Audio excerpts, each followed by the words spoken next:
Selamat pagi, selamat siang, selamat sore, selamat malam para pendengar yang budiman. Dari kami Emvia mengucapkan Assalamualaikum warahmatullahi wabarakatuh. Senang sekali bisa berjumpa dengan Anda semuanya. Berharap semuanya dalam keadaan sehat, dalam kondisi yang prihatin saat ini. Mudah-mudahan selalu dalam lindungan Tuhan Yang Maha Kuasa. Amin. Saudara sekalian, banyak pertanyaan yang muncul.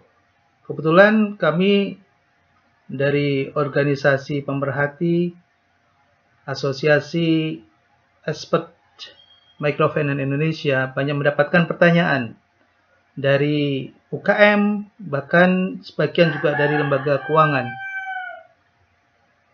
Pertanyaan yang terkadang ya wajar kalau itu muncul dari masyarakat umum ketika kemudian mengatakan dan menanyakan tentang apakah betul ada keringanan untuk pembayaran pinjaman saya. Ada pertanyaan yang lain muncul, apakah pembayaran angsuran kredit saya ini bisa ditunda? Atau bahkan yang lebih ekstrim lagi, apakah pinjaman saya ini dihapuskan karena ada kebijakan stimulus dari pemerintah saat ini?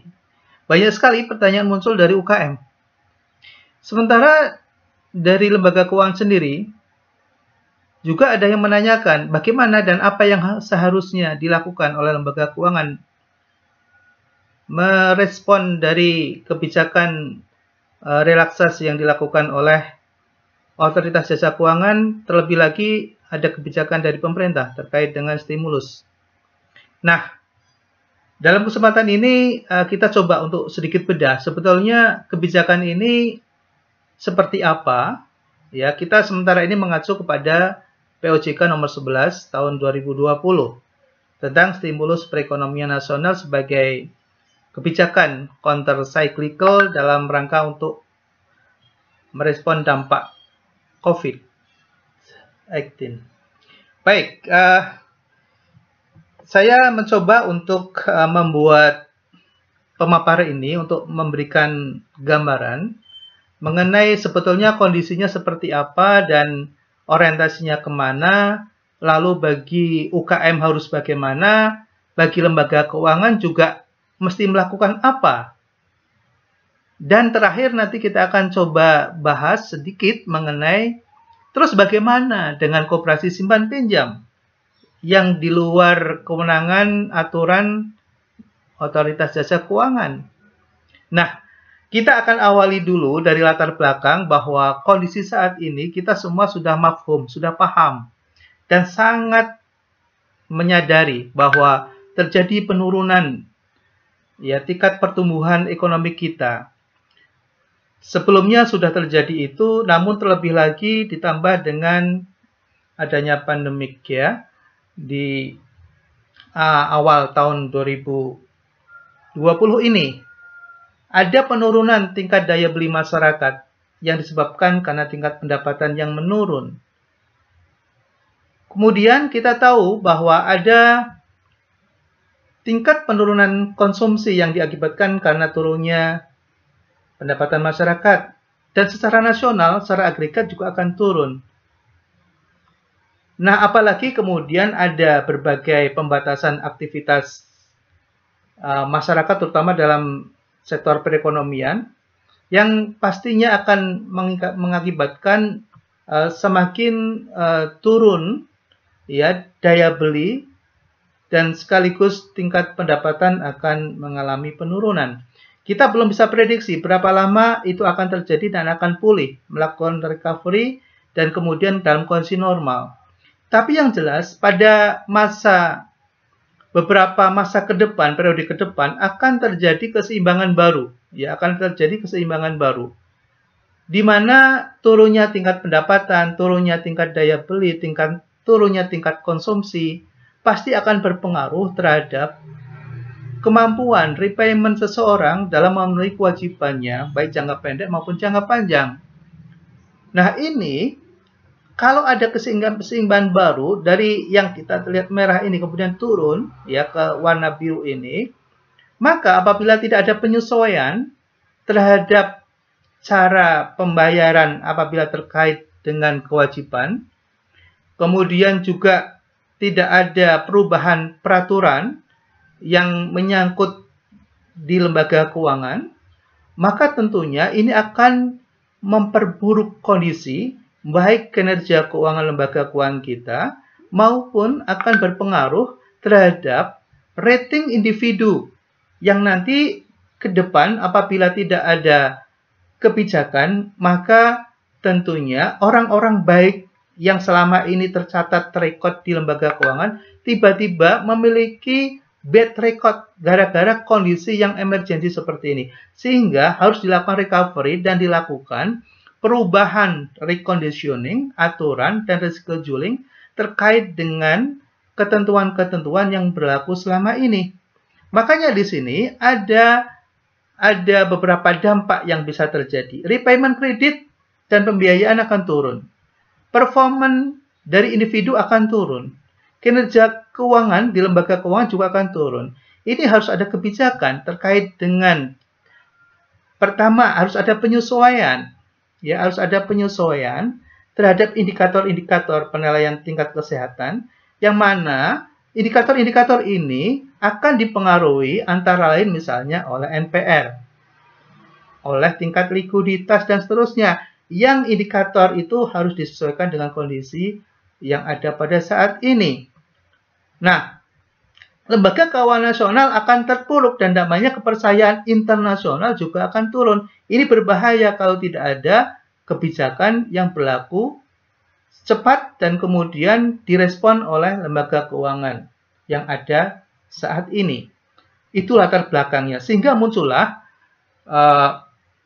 kebijakan pemerintah yang kita tahu kemudian direspon oleh Otoritas Jasa Keuangan nomor 11 tahun 2020, dan ini tentunya akan terkait dengan pihak-pihak ya.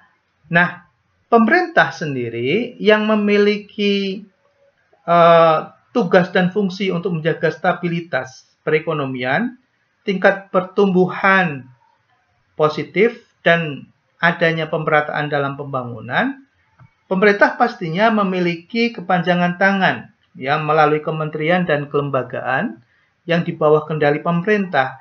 Dan tentunya kebijakan stimulus yang diberikan oleh pemerintah ini akan direspon oleh semua pihak terkait, baik di kementerian maupun di kelembagaan. Nah, dalam konteks ini, yang kita akan bahas adalah bagaimana respon dari Otoritas Jasa Keuangan yang memiliki fungsi dan kewenangan dalam pengaturan, pengawasan, pemeriksaan, dan penyidikan ya terhadap lembaga keuangan. Nah, kemudian yang kedua, pastinya yang akan menjadi objek dan menjadi bagian yang diatur adalah lembaga keuangan itu sendiri. Di sini ada bank dan ada lembaga keuangan bukan bank. Ini semua sebetulnya merespon dari kondisi UKM kita, di mana tadi kita sudah jelaskan tingkat penjualannya pasti turun, pendapatan secara individual juga akan turun, kemampuan bayarnya jelas pasti akan turun. Nah, makanya kemudian lembaga keuangan harus merespon ya mengenai cara bayar, waktu bayar, jumlah installment atau angsuran. Ini semua harus disesuaikan dengan perubahan keseimbangan baru tadi. Dan OJK sudah memberikan kebijakan terkait dengan yang memberikan kewenangan kepada lembaga keuangan untuk sektor keuangan untuk bisa menyesuaikan beberapa kebijakan secara internal yang disesuaikan dengan perubahan kondisi tadi. Sekarang urgensinya, ya, pemerintah kan ingin menjaga stabilitas ekonomi, menjaga kepercayaan publik, menjaga kepercayaan masyarakat dunia. Sementara OJK ingin melindungi konsumen, ya, consumer protection. Kemudian juga ingin menjaga performance lembaga keuangan agar tetap dalam kondisi yang baik, ya, Kemudian yang ketiga, OJK ini juga menjadi kepanjangan tangan pemerintah dalam kebijakan di sektor keuangan. Nah, sementara lembaga keuangan sendiri, baik bank maupun non-bank, dia memiliki tugas untuk mengendalikan performance tingkat kesehatannya. Kemudian mempertahankan nasabah-nasabah yang selama ini sudah baik, gitu ya. Dan kemudian yang ketiga, ingin mengendalikan risiko gagal bayar. Nah, untuk bisa memenuhi ketiga kepentingan ini, baik pemerintah, otoritas, maupun lembaga keuangan, maka dibuatlah kebijakan yang bisa disesuaikan dengan perubahan kondisi di masyarakat. Nah, sekarang skop kebijakannya di mana? Sebetulnya ini konteksnya adalah bagaimana melakukan ada semacam reengineering, ya, financial reengineering, tapi terkendali dan terbatas. Di POJK nomor 11 tahun 2020 ada 3 poin penting, yaitu yang pertama, penetapan kualitas aset. Ini berlaku untuk bank umum dan BPR. Kemudian restrukturisasi kredit. Restrukturisasi kredit ini sebetulnya sudah menjadi bagian dari pengaturan yang diperbolehkan kepada lembaga keuangan untuk melakukannya dalam rangka untuk memperbaiki kualitas kredit atau pembiayaan. Ada 2 skema yang disarankan, yaitu reconditioning dan rescheduling. Reconditioning adalah di mana lembaga keuangan diberikan keleluasaan untuk mengatur kembali perjanjian antara lembaga keuangan dengan nasabahnya agar kedua belah pihak bisa capai tujuan masing-masing. Bank ingin tetap mendapatkan pengembalian, sementara dari sisi nasabah ingin tetap membayar tapi sesuai dengan kemampuan bayarnya, maka bisa diatur di situ. Rescheduling juga sama orientasinya. Misalnya selama ini tenornya 1 tahun, diperpanjang jadi 2 tahun, sehingga jumlah installment atau angsurannya menjadi lebih rendah, tapi waktunya menjadi lebih panjang. Bagi pihak bank mendapatkan kepastian pembayaran, sementara bagi nasabah ada kemampuan untuk menyelesaikan kewajibannya. Jadi sama sekali bukan kemudian membebaskan untuk tidak dilakukan pembayaran. Ini yang seringkali terjadi salah paham.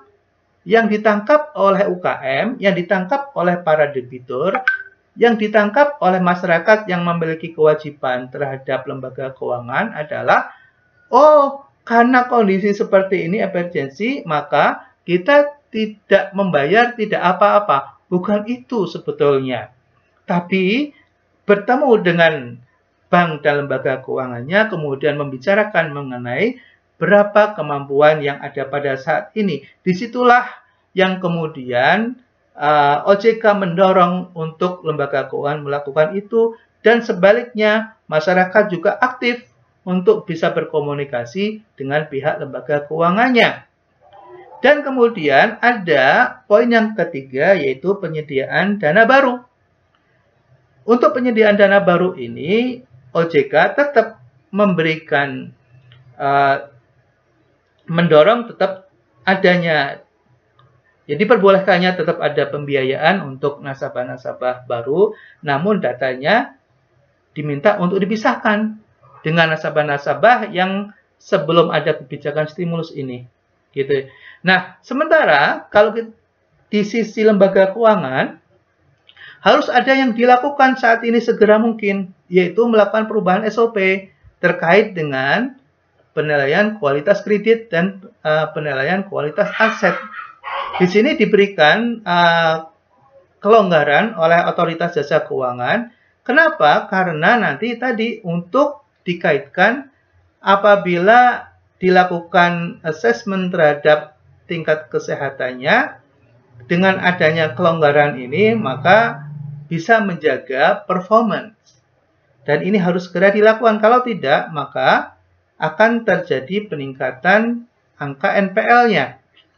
Kemudian yang kedua, ada adendum perjanjian segera dilakukan, perjanjian ulang atau tambahan dengan para debiturnya terkait dengan jangka waktu kreditnya yang kita sudah jelaskan di awal dengan tujuan agar ada penurunan installment atau angsurannya. Kemudian tingkat suku bunga barangkali bisa dipertimbangkan agar nasabah debitur mendapatkan keringanan dengan kondisi yang ada pada saat ini. Dan kemudian yang ketiga terkait dengan pelaporan. Nah, hasil dari restrukturisasi kredit ini harus segera dilaporkan ke otoritas jasa keuangan. Periode laporan sudah ditentukan di dalam POJK tersebut. Silahkan bisa dibuka kembali. Nah, selanjutnya pertanyaannya, apa yang seharusnya dilakukan oleh OKM bagi mereka yang sudah berhubungan dan kebetulan menjadi debitur perbankan dalam lembaga keuangan lain? Yang pasti adalah saran dari kami, segera melaporkan kondisi yang ada saat ini ke bank atau lembaga keuangan Anda. Untuk apa? Didata kembali oleh mereka dan kemudian dilakukan analisa ulang untuk bisa disesuaikan dengan kemampuan bayar Anda saat ini, dan tentunya nanti akan diteruskan dengan adanya adendum dalam perjanjian yang sudah dimiliki ketentuannya oleh masing-masing lembaga keuangan. Saya kira cukup jelas. Jadi bukan berarti dengan adanya relaksasi ini kemudian kita dihapuskan kreditnya. Sama sekali bukan. Tapi akan diatur ulang mengenai cara pembayaran, jumlah pembayaran, jangka waktu pembayaran, dan syarat-syarat ketentuan yang lain. Nah, saudara sekalian, ada pertanyaan yang banyak sekali, bahkan lebih banyak dibandingkan dengan perbankan, yaitu dari rekan-rekan di koperasi. Ada yang mengatakan, ini bagaimana nih kita menghadapi adanya kebijakan pemerintah ini? Apakah kita terikat dengan POJK yang baru saja dirilis? Dan kemudian bagaimana dengan kondisi keuangan kita apabila nasabah kemudian melakukan penundaan pembayaran atau bahkan mengatakan tidak bayar dulu? Terus tindakan kita bagaimana? Nah, saya kira ada 3 poin penting yang perlu diketahui oleh teman-teman gerakan koperasi. Yang pertama, bahwa koperasi simpan pinjam tidak terikat dengan peraturan OJK. Namun demikian, saran saya, apa yang telah dilakukan oleh OJK itu sangatlah bagus karena itu akan mengamankan kedua belah pihak. Satu sisi, lembaga keuangannya akan bisa mengendalikan tingkat kesehatannya karena ada ketentuan aturan baru terkait dengan penilaian dan indikator kesehatannya, penilaian tentang NPL dan seterusnya. Begitu juga dengan nasabahnya. Nasabah bank akan dilindungi. Sebetulnya banyak nasabah yang sangat baik dan baik yang tidak punya niat untuk menunda pembayaran atau menunggak, apalagi menunggak atau apalagi bahkan tidak mau membayar. Tapi karena kondisi ekonomi yang menurun saat ini, kemampuan mereka turun dan ini harus disesuaikan oleh lembaga keuangan. Nah, kalau koperasi tidak segera ikut menyesuaikan diri, maka sangat dikhawatirkan kondisinya akan memburuk baik dari sisi performanya maupun dari sisi kinerjanya maupun dari relationship dengan para anggotanya sendiri. Nah, kemudian poin yang kedua adalah koperasi simpan pinjam sebagai organisasi yang mengatur dirinya sendiri sebagai self-regulatory organization. Nah, seharusnya segera menyesuaikan diri. Adakan rapat anggota luar biasa, buat ketentuan-ketentuan baru di dalam peraturan khusus yang mengatur tentang perubahan rescheduling, reconditioning, dan kemudian buat segera peraturan itu dan disosialisasikan kepada para anggota peminjam terutama, sehingga di situ tadi tetap menjaga hubungan baik, ada good relationship, Dan kemudian yang kedua adalah agar performance dari koperasi simpan pinjamnya juga tetap bisa dijaga. Nah, yang terakhir adalah saran kepada kementerian adalah akan lebih baik jika segera ada Permenkop yang mengatur tentang kondisi emergensi saat ini. Karena jika tidak ada, maka tingkat kesehatan koperasi akan terancam downgrade. Sebab akan banyak nasabah anggota yang tidak mampu menyelesaikan kewajibannya secara penuh. Demikian saya kira sedikit masukan buat stakeholder yang ada saat ini, baik pemerintah, otoritas jasa keuangan, lembaga keuangan, maupun koperasi dan kementerian koperasi. Terima kasih, mudah-mudahan bermanfaat untuk semuanya. Sukses selalu, tetap sehat, dan selalu dalam lindungan Allah Ta'ala. Al-afu minkum. Assalamualaikum warahmatullahi wabarakatuh. Dari Ahmad Subagio, Ketua Umum Indonesia Microfinance Expert Association.